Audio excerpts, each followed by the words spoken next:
Join us for the ETF.com Awards on May 2nd in New York City to honor and celebrate innovation, excellence, and growth in the ETF industry. With an impressive panel of expert judges, a record number of nominees, and more than 200 of the most influential players in the ETF space, this is one event you won't want to miss. Reserve your seat today at awards.etf.com.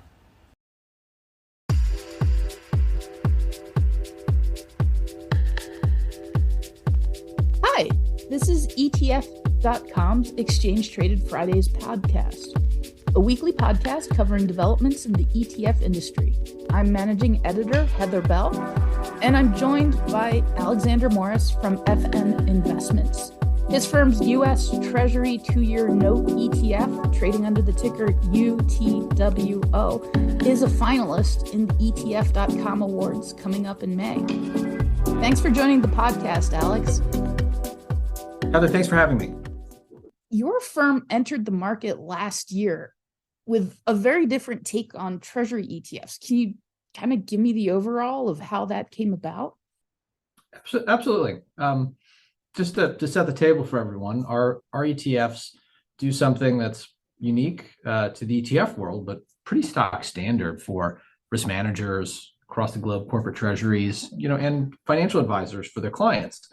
We buy the on-the-run U.S. Treasury, and if we think of the yield curve, whether we're cracking back into our economics lessons and maybe shuddering a little bit, or just watching CNBC from time to time, the yield curve shows a number of key points that we then use and draw some lines between and talk about inversion or flattening or steepening.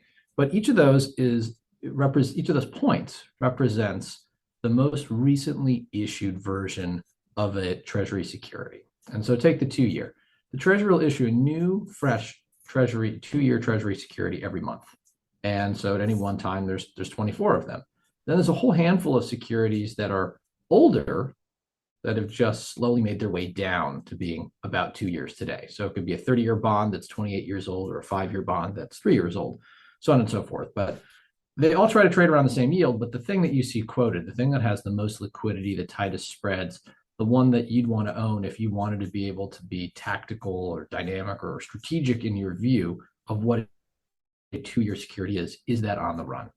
And no ETF offered it, nor any of the other benchmarks.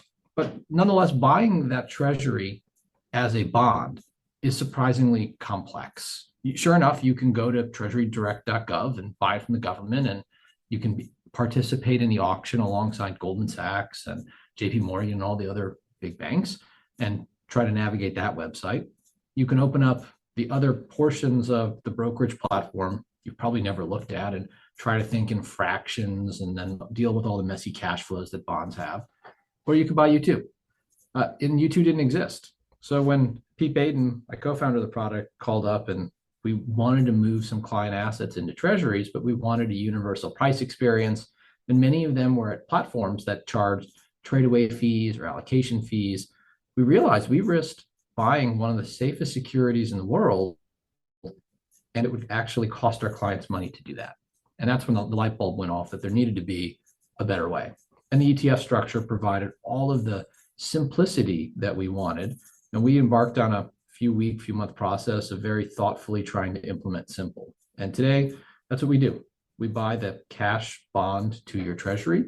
We roll it once a month. We do that, with a lot of care and thoughtfulness and working with professionals and great pricing. And the experiment of that has worked out better than expectations. And our tracking to the index and the 2-year itself has been extremely tight. The pricing that folks can get on the ETF has been a penny wide, which is often tighter than you can buy the actual underlying security at, given what retail platforms charge. And then we expanded that out to a handful of others to give folks a relatively sophisticated rates tool set, but one they can use in any account with the simplicity of a few tickers.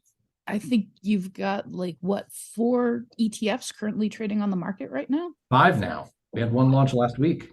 That's right. I covered it. So have you gotten any feedback from the investors in your ETFs as to how they're using them and, what the appeal is for them? Yeah, we've had an outpouring of interest from all sorts of users, institutional users who are just happy that for interest, short-term interest, we should say, in rates, they don't have to learn how to trade bonds and deal with all the settlement issues. From retail investors, wow, I don't have to go to Treasury Direct, or this is so much easier, and now I get a monthly dividend stream.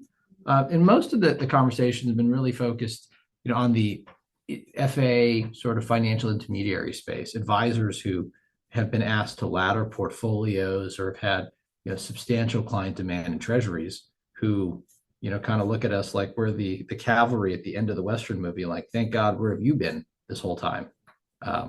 So it's been really pleasant to see and to experience that. And it's indeed why we started with 3 and we're up to 5, and we'll have 3 more coming out at the end of the month to really help folks prepare for a Fed pivot, whether that comes in 2023 or 2024, as it arrives, though, and to help, we think should become a meaningful part of portfolios for a long time, this access to very surgical, precise yield curve positioning. Alex, can you tell me about those 5 funds that you've launched in the last, I think, only just several months? Happy to. Yeah, so in August, we launched the first 3, TBIL, T-bill, which is a 90-day treasury product, U2, which I think brings us together here today, the 2-year product, and U10, UTEN, which targets the 10-year. And then based on investor interest, we came out with the 1-year product. That's the 1-year on the run treasury, OBIL or OBIL. And then just last week, XBIL, which looks XBIL, which goes after the 6-month treasury. And all of that was really to help, finish off the short end of the curve, which folks are really interested in today. And then as we go forward this month, we'll start to flush out the other key tenors at the long end of the curve, so folks can have that full rates experience. That sounds exciting. I can't wait to see what comes out next. You had mentioned that there is an institutional audience for this. And the thing that you always hear about ETFs is that they deliver an institutional type strategy to the retail investors. But are you doing the work of managing that treasury experience even more cheaply than, or with less hassle than an institutional investor can do it? So the answer is maybe, and we think so. Certainly it's enough of a discussion that we're having it. So some institutions will just buy the futures, and they're great at managing basis risk exposure, and they have all the sophisticated systems and understanding to know how to do that. Many haven't really been in the rate space, though, and traditionally just don't spend much time managing treasury exposure and rates risk. Certainly, as we've seen last couple of weeks, there are a few banks who you thought were supposed to be expert at that turned out to have failed simple duration management 101. So we've seen many of those smaller institutions or hedge fund type investors who've used us when they otherwise wouldn't take a meaningful position in rates or wouldn't have invested the infrastructure to become particularly adept at that. Additionally, there are some larger institutions who do some future management, but also have the need for cash bond positions and who just don't want to go through the hassle of rolling all of their treasuries because they know they're going to go through this relatively rote process. We've talked to a few who've told us point blank they have a number of portfolios that aren't core to what they do every day. And it's basically, the person who pulls the shortest straw has to spend half a day rolling forward all the treasuries that they have, which isn't a high value activity. It's one of those things, no one gets promoted for doing it okay. You just get yelled at for doing it poorly. So if they can outsource some of that risk and simplicity, why not? And the beauty of the ETF is at any moment, any tick during the day, they can change their mind, hit the sell button, and have a good sell experience, and then take that back under their own command. That's kind of cool. You can outsource the annoyance of managing the treasury exposure, and you can get in and out of the product easily. So I also understand that you've had a bit of a ownership change. We have. Since we launched these products, we merged in, required by a firm called Diffractive Managers Group.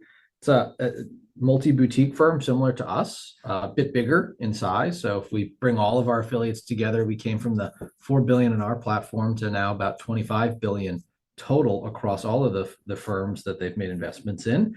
And it joins us with a much larger sales team, and then brings in some of the product innovation and focus that we've had to the team that they've assembled. So we brought them together, and then over the coming weeks and months, we'll see a tighter integration as we become one firm formally. I know you also, look at the whole fixed income market, and I was wondering, what is your outlook or expectations for fixed income in 2023?